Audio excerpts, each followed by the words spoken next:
आप देख रहे हैं अपना हरियाणा। मैं हूं आपके साथ अंकिता दुबे। बुलेटिन की शुरुआत करेंगे। प्रधानमंत्री नरेंद्र मोदी रांची पहुंच गए हैं। कुछ ही देर में प्रधानमंत्री मोदी दुनिया की सबसे बड़ी स्वास्थ्य योजना की शुरुआत करेंगे। आयुष्मान भारत योजना के जरिए भारत के 50 करोड़ से ज्यादा लोगों को फायदा मिलेगा। प्रभात तारा मैदान की ये सीधी तस्वीर है जहां पर ये सभा की जा रही है और मंच पर मौजूद प्रधानमंत्री नरेंद्र मोदी की सीधी तस्वीरें। इस योजना के तहत अब किसी भी मरीज को चिंता करने की जरूरत नहीं होगी और इससे उनके इलाज में भी मदद मिलेगी। आज के इस कार्यक्रम में, आज के इस शुभारंभ के मौके पर माननीय प्रधानमंत्री जी से हमारा विनम्र आग्रह है कि कृपया भगवान बिरसा मुंडा, भारत के महान सपूत श्यामा प्रसाद मुखर्जी, पंडित दीनदयाल उपाध्याय तथा श्रद्धेय अटल बिहारी वाजपेयी के चित्रों पर पुष्पांजलि अर्पित करें। माननीय, आपसे निवेदन है माननीय कि कृपया इन महान तस्वीरों पर, पुण्यात्मा पर पुष्पांजलि अर्पित करें।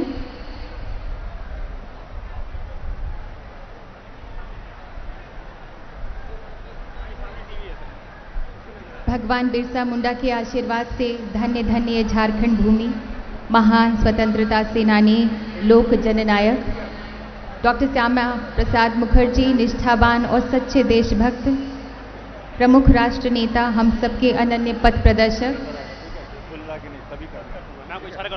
पंडित दीनदयाल उपाध्याय, दार्शनिक चिंतक, प्रदीप्त नक्षत्र तेजपुंज, अंत्योदय के प्रणेता और भारत के सच्चे रतन, भारत रत्न श्रद्धेय अटल बिहारी वाजपेयी, हम सभी पुण्यात्माओं को आदरांजलि अर्पित करते हैं, पुष्पांजलि अर्पित करते हैं। सामान्य मानवी की जिंदगी में बदलाव लाने वाले महान व्यक्ति, हमारे देश के सच्चे सपूत, हम शत शत प्रणाम करते हैं इन विभूतियों को, महान विभूतियों को।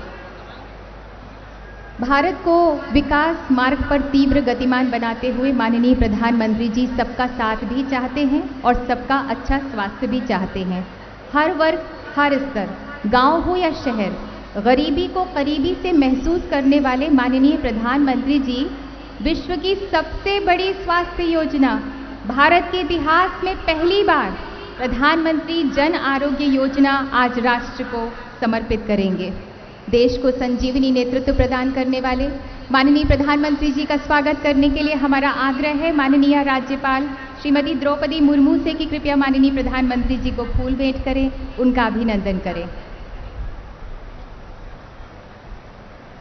और अब हमारा निवेदन है माननीय मुख्यमंत्री झारखंड श्री रघुवर दास से कि कृपया माननीय प्रधानमंत्री जी को परंपरागत अंग वस्त्रम प्रदान करें, उनका अभिनंदन करें।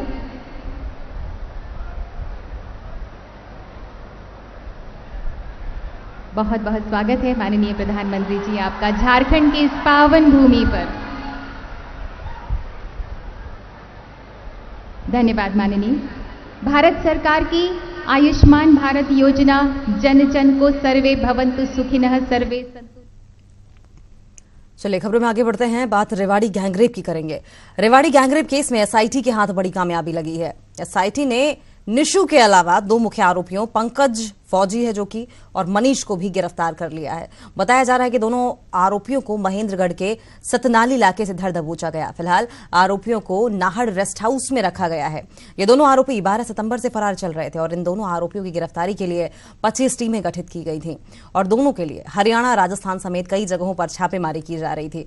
छात्रा से गैंगरेप मामले में आरोपी निशु को पहले ही 16 सितंबर को गिरफ्तार किया जा चुका है। वहीं ट्यूबवेल मालिक दीनदयाल और डॉक्टर संजीव को भी गिरफ्तार किया गया।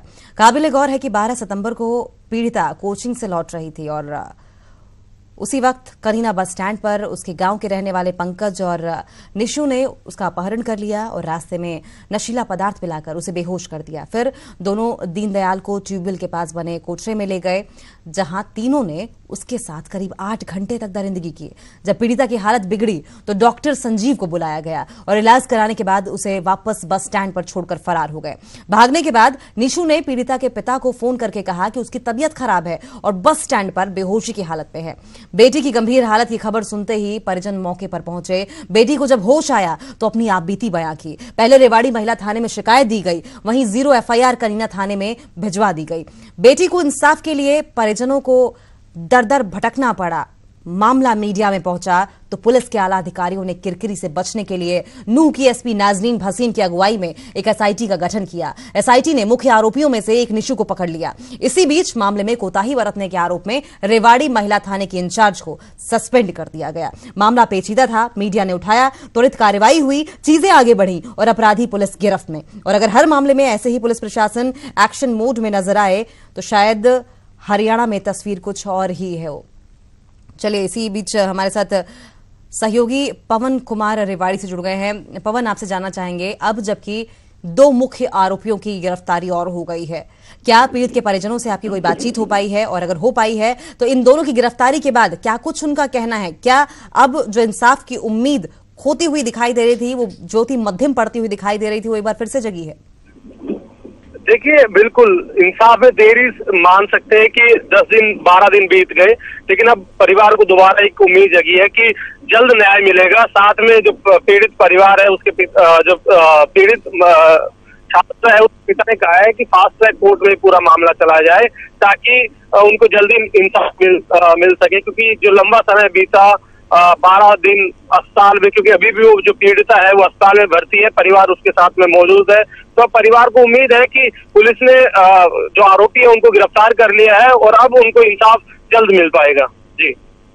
जी, लेकिन पवन, इस बीच क्योंकि 10 आरोपी शुरुआत में बताए जा रहे थे, पीड़िता की ओर से बताए गए हैं, अब जबकि 5 मुख्य आरोपियों की गिरफ्तारी हो गई है, क्या उम्मीद करें कि पुलिस आगे उन आरोपियों को कब तक गिरफ्तार कर लेगी और इंसाफ की जो लड़ाई है पीड़िता की, ये जल्द खत्म होगी या फिर लड़ाई अभी लंबी लड़नी होगी?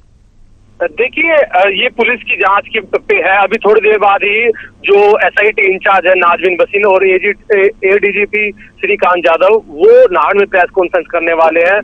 वो पूरा बताएंगे पूरा घटनाक्रम क्या रहा, क्या कुछ जांच में निकल के आया, क्योंकि जो पहले निशु आरोपी जो गिरफ्तार किया गया था वो 9 दिन की रिमांड पे लिया गया था, तो उससे भी पूछताछ में क्या निकल के आया है, जो 2 आरोपी जो पकड़े हैं उनको कहाँ से गिरफ्तार किया है, उनसे पूछताछ में क्या सामने आया है, वो पुलिस जांच के बाद सामने आ पाएगा। लेकिन जो पीड़िता की जो पिता है वो अभी भी उस बयान पे कायम है कि पीड़िता के साथ में 3 लोगों ने नहीं बल्कि 7 से 8 या 10 लोगों ने इस वारदात को अंजाम दिया था। बिल्कुल पवन, जैसे कि आपने बताया कि प्रेस कॉन्फ्रेंस करके जानकारी दी जाएगी पूरी, ये प्रेस कॉन्फ्रेंस कितने बजे होनी है? और जिस तरीके से लगातार पुलिस पर लापरवाही के आरोप लगते रहे हैं और गांव वालों ने भी खुलकर बाहर आकर ये कहा था कि पहला ऐसा मामला नहीं है गांव का जो कि गैंगरेप जिसमें सामने आया हो, पहले भी ऐसे मामले सामने आ चुके हैं। क्या उम्मीद करें कि अब इस केस के बाद उन पर भी कार्रवाई होगी और पुलिस पर जो खोया हुआ विश्वास था, डामाडोल हो गया था, वो एक बार फिर से कायम होना शुरू होगा?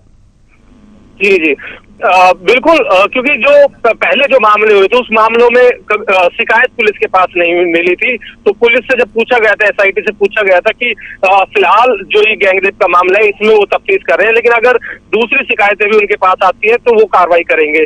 जी, चलिए, शुक्रिया आपका पवन, आप नजर बनाए रखिए, आगे भी इस पर आपसे अपडेट लेते रहेंगे। लेकिन जिस तरीके से पुलिस डिपार्टमेंट का ये कहना है कि शिकायत नहीं मिली, क्योंकि पुलिस को कानून का रखवाला कहा जाता है और ऐसे में स्वयं सुओ मोटो एक्शन लेते हुए इस पर कार्रवाई करनी चाहिए। कि हालांकि आज की बड़ी खबर यही है कि एसआईटी ने 2 मुख्य आरोपियों मनीष और पंकज को गिरफ्तार करके एक बड़ी कामयाबी हासिल की है।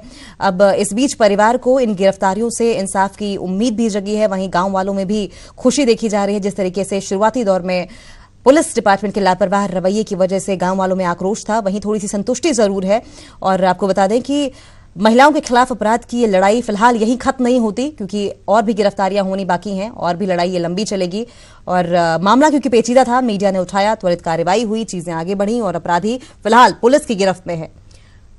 तस्वीरें ही आपकी टीवी स्क्रीन पर उसी कोठरी की जहां पर 19 साल की उस मासूम बच्ची के साथ, उस युवती के साथ दुष्कर्म किया गया, जो कि अपने सपने पूरे करने के लिए बाहर निकली थी, अपनी पढ़ाई पूरी करने के लिए बाहर निकली थी। हालांकि दरिंदों ने उसे दरिंदगी का शिकार बनाया। और आपको बता दें, इन मुख्य आरोपियों में निशु, पंकज और मनीष में निशु का अगर काला चिट्ठा खोलकर देखा जाए, निशु की हिस्ट्री देखी जाए, तो उसका सोशल मीडिया अकाउंट यानी कि फेसबुक से ही बहुत कुछ पता चल जाता है। निशु पहले भी इस तरह के कार्यों में संलिप्त था, निशु नशे का आदी था, निशु गांव की औरतों पर अश्लील फप्तियां कसता था, कमेंट्स करता था, लेकिन उसके बावजूद खुलेआम ऐसे घूम रहा था। लेकिन कहते हैं कि पाप का घड़ा एक दिन भरता जरूर है। अपराध की एक हद होती है और जब वो हद खत्म होती है तो कानून वहां अपना काम करता है। और इस मामले में भी यही हुआ। फिलहाल बड़ी कामयाबी एसआईटी के हाथ लगती हुई दिखाई दे रही है, लेकिन एसआईटी के सामने बड़ी चुनौती ये होगी कि आगे की कार्रवाई की जाए, बाकी लोगों को भी गिरफ्तार किया जाए और इस पीड़िता को इंसाफ दिलाया जाए।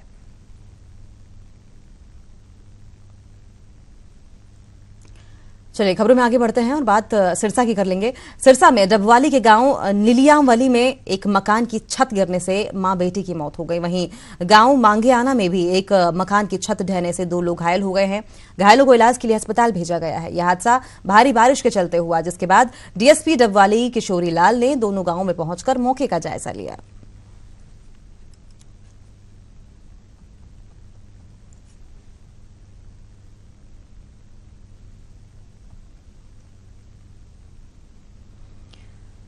और चलिए इसी खबर पर और जानकारी लेते हैं। हमारे साथ सहयोगी नकुल जसूजा जुड़ गए हैं सिरसा से। नकुल, आपसे जानना चाहेंगे कि दोनों ही मामलों में फिलहाल अपडेट क्या है और क्या ये घर जर्जर थे कि मूसलाधार बारिश में ढह गए? इसके अलावा घायलों की हालत कैसी है? जी, घायलों का इलाज चल रहा है और जो मकानों की अगर हम बात करें तो कच्चे मकान थे और वो बारिश की वजह से वो ढह गए मकान और इसमें माँ बेटी की मौत हो गई है। फिलहाल पोस्टमार्टम चल रहा है। और जो दूसरा मामला गांव मांगेआना का है, वहां पर जो 3 कमरे थे वो 3 कमरे ढह गए बरसात की वजह से, क्योंकि पिछले मान के चलिए कि पिछले 24 घंटे से ही बरसात हो रही है और अब भी बरसात हो रही है। हालांकि ये मामला प्रशासन की नजरों में है और अभी राज्य मंत्री कृष्ण बेदी सिरसा में ये बयान देकर गए हैं कि उन्होंने इस पूरे मामले की में संज्ञान लिया है और डीसी को जांच के आदेश दिए हैं और साथ ही साथ सरकार की तरफ से शोक प्रकट किया है और उन्होंने ये भी आश्वासन दिया है कि अगर जो संभव मदद उनकी सरकार की तरफ से की जाएगी। लेकिन नकुल, सिर्फ महज शोक प्रकट करने से या आश्वासन देने से काम नहीं चलता। फिलहाल जो लोग घर से बेघर हो गए हैं, जिनके घर गिर गए हैं, जिनके परिवारजनों की मौत हो गई है, जो लोग घायल हैं, क्या प्रशासन या सरकार की ओर से किसी तरह के फौरी राहत की बात कही गई है या दी गई है? जी देखिए, अभी मंत्री ने यही बयान दिया है, राज्य मंत्री कृष्ण बेदी ने, कि उन्होंने डीसी को जांच के आदेश दे दिए हैं। साथ ही साथ उन्होंने ये कहा है कि जिन जगहों पर मकान ढहे हैं उनकी जांच करवाई जाए और अगर वो उनका जो भी मुआवजा बनता है उसकी जानकारी दे और जिस तरह की संभव मदद सरकार से होगी वो सरकार करेगी। जी, बहुत बहुत शुक्रिया आपका नकुल। आप नजर बनाए रखिए, आगे भी इस पर आपसे अपडेट लेते रहेंगे। तो तस्वीरें उस गांव की है जहां पर मकान की छत ढह गई। गांव नीलियामवाली की तस्वीरें जहां पर मकान ढहने की वजह से 2 लोग घायल हो गए हैं। वहीं एक अन्य गांव में घर ढहने की वजह से 2 लोगों को, मां और बेटी की मौत हो गई है।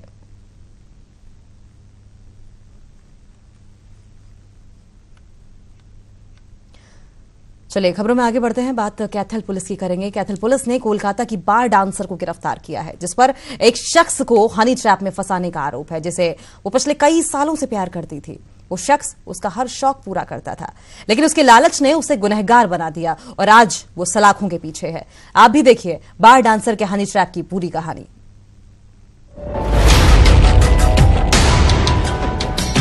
कहते हैं लालच बुरी बला है और कई बार ये लालच सलाखों के पीछे पहुंचने का रास्ता भी बन जाता है।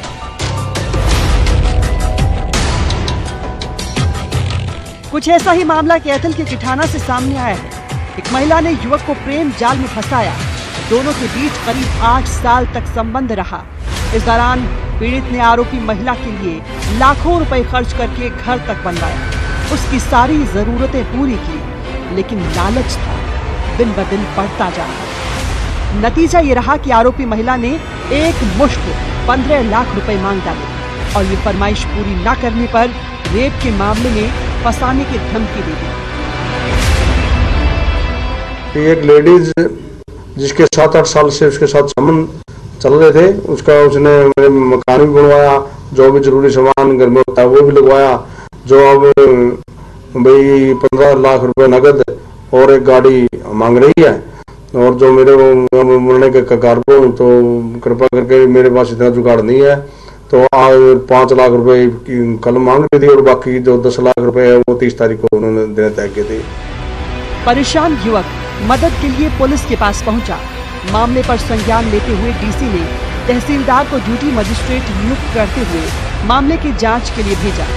ड्यूटी मजिस्ट्रेट ने पुलिस टीम को साथ लेकर पीड़ित युवक को महिला को 5 लाख रुपए देने के लिए बुलाया और जैसे ही महिला अपने 2 साथियों के साथ पैसे लेने पहुंची, पुलिस ने तीनों को धर दबोचा। एसपी साहब से बात करके और डीसी साहब से इसमें ड्यूटी मजिस्ट्रेट श्री ईश्वर सिंह ने नियुक्त करके और जो मुद्दई ने 5 लाख रुपए का इंतजाम करके इस महिला और उसके 2 दलाल तहसील राजौंद के अंदर 5 लाख रुपए अनिल से ले लिए। जो इशारा मिलते ही पुलिस पार्टी ने हमने उनको काबू कर लिया, 5 लाख रुपए उनसे बरामद कर लिए हैं। तीनों को विधि अनुसार गिरफ्तार किया। फिलहाल तीनों आरोपियों को पुलिस ने कोर्ट में पेश किया, जहां से तीनों को 14 दिन की न्यायिक हिरासत में भेज दिया गया। पुलिस की पूछताछ में खुलासा हुआ कि महिला पहले कोलकाता में रहती थी और वहां पर बार गर्ल का काम करती थी। इसके बाद वो कैथल आई और पीड़ित को अपना शिकार बनाया। कैथल से वीरेंद्र पुरी, न्यूज़ 18 हरियाणा। हरियाणा की मनोहर सरकार ने भ्रष्टाचार के खिलाफ शुरू से जीरो टॉलरेंस की नीति अपनाने का दावा किया है, लेकिन सरकार के ही विजिलेंस अधिकारी सरकार की इस मुहिम को पलीता लगा रहे हैं। इसलिए हरियाणा की विजिलेंस विभाग द्वारा सभी विभागों में तैनात चीफ विजिलेंस ऑफिसर्स को 26 सितंबर को चंडीगढ़ तलब किया गया है। भ्रष्टाचार को जड़ से उखाड़ फेंकने का वादा करके भाजपा हरियाणा की सत्ता पर विराजमान हुई थी। आज प्रदेश के मुखिया मनोहर लाल और तमाम मंत्रियों और नेता लगभग हर मंच से कहते आ रहे हैं कि उन्होंने हरियाणा को दलालों से मुक्त कर दिया है और भ्रष्टाचार में कमी आई है। इसलिए ये शक्तियां सारी वापस लौटा दी, जिसके कारण से आपको ये जानकारी है ही कि बहुत बड़ा एक खेल, दलालों का खेल, वो रुक गया है। 4th फ्लोर भी सेफ हो गया है। मुख्यमंत्री दावा कर रहे हैं, लेकिन उनके अधिकारी ही भ्रष्टाचार के खिलाफ उनकी मुहिम को पीछे धकेल रहे हैं। दरअसल भ्रष्टाचार से संबंधित शिकायतों के लिए सरकार ने हर विभाग में एक चीफ विजिलेंस ऑफिसर नियुक्त किया है, लेकिन हैरानी की बात यह है कि ऐसे तमाम ऑफिसर भ्रष्टाचार के गंभीर मामलों पर कार्रवाई तो दूर, शिकायतों की सुनवाई तक भी नहीं कर रहे। तमाम अफसरों के इस ढूलमूल रवैये पर कड़ा संज्ञान लेते हुए विजिलेंस विभाग ने इन सभी को एक पत्र लिखकर 26 सितंबर को बैठक के लिए बुलाया है। पत्र में साफ साफ लिखा गया है कि सीबीओ शिकायतों पर बार बार रिमाइंडर भेजे जाने के बावजूद कोई भी जवाब नहीं दे रहे। हालांकि सरकार के मंत्री भ्रष्टाचार पर कार्रवाई न करने पर अपनी सरकार का अभी भी बचाव कर रहे हैं। चलो, इसमें कई चीजें हैं भाई, स्टाफ की कमी हो सकती है और केसेस भी ज़्यादा हो सकते हैं, तो ये कोई चीज़ें हैं, लेकिन सरकार ये चाहती है और जल्दी से जल्दी इस पर कार्रवाई हो और कोई केस पेंडिंग ना रहे, और जितना जल्दी उसकी रिपोर्ट आएगी उतना जल्दी अच्छा मैसेज जाता है। विजिलेंस विभाग ने पत्र के साथ करीब 25 विभागों से जुड़ी भ्रष्टाचार की 211 शिकायतों की एक सूची भी भेजी है। सबसे ज्यादा पंचायत विभाग से जुड़ी 31 शिकायतें हैं। इसके बाद टाउन एंड कंट्री प्लानिंग विभाग की 25 शिकायतें, शहरी स्थानीय निकाय विभाग की 24 शिकायतें हैं, सहकारिता विभाग की 15 शिकायतें, शिक्षा विभाग की 11 शिकायतें, परिवहन, गृह और जन स्वास्थ्य एवं अभियांत्रिक विभाग की 10-10 शिकायतें हैं। वहीं लोक निर्माण विभाग की 9 शिकायतें, कृषि और उच्च शिक्षा विभाग की 8-8 शिकायतें, पर्यावरण, स्वास्थ्य और वित्त विभाग से जुड़ी 4-4 शिकायतें हैं। इसके अलावा खाद्य एवं आपूर्ति विभाग और खनन विभाग की 5-5 शिकायतें आज भी लंबित हैं। इन शिकायतों पर कोई भी कार्रवाई चीफ विजिलेंस ऑफिसर द्वारा नहीं की गई। इस पत्र के बाद अब विपक्ष ने भी सरकार को कटघरे में खड़ा कर दिया है। इस प्रकार का ये सरकार जो है भ्रष्ट सरकार है, नीचे रोम रोम इसका भ्रष्टाचार से भरा पड़ा है। सरकार की इच्छा शक्ति नहीं है। सरकार की अगर इच्छा शक्ति होती तो महंगाई भी कम हो सकती थी, भ्रष्टाचार भी खत्म हो सकता था, परंतु सरकार उन्हीं अधिकारियों के सहारे चल रही है जो भ्रष्टाचार में खुद लिप्त है। भ्रष्टाचार के खिलाफ मुहिम में मनोहर सरकार ने तमाम प्रयास किए। ज्यादातर प्रक्रियाओं को ऑनलाइन किया गया, व्यवस्था में पारदर्शिता लाई गई, लेकिन प्रदेश की अफसरशाही अगर सरकार का साथ नहीं देगी तो फिर इस मुहिम को सिरे चढ़ा पाना मुमकिन नहीं होगा। दरअसल राज्य स्तर पर भ्रष्टाचार से जुड़ी शिकायतों पर कार्रवाई करने के लिए विजिलेंस डिपार्टमेंट को प्रदेश सरकार का सबसे बड़ा डिपार्टमेंट माना जाता है। यही वजह है कि हर विभाग में हरियाणा सरकार ने एक चीफ विजिलेंस ऑफिसर नियुक्त किया है। लेकिन जब यही ऑफिसर्स शिकायतों पर कार्रवाई करने की बजाय उन पर कुंडली मारकर बैठ जाएं, तो सरकार की भ्रष्टाचार के खिलाफ मुहिम के लिए ये अच्छे संकेत नहीं हैं।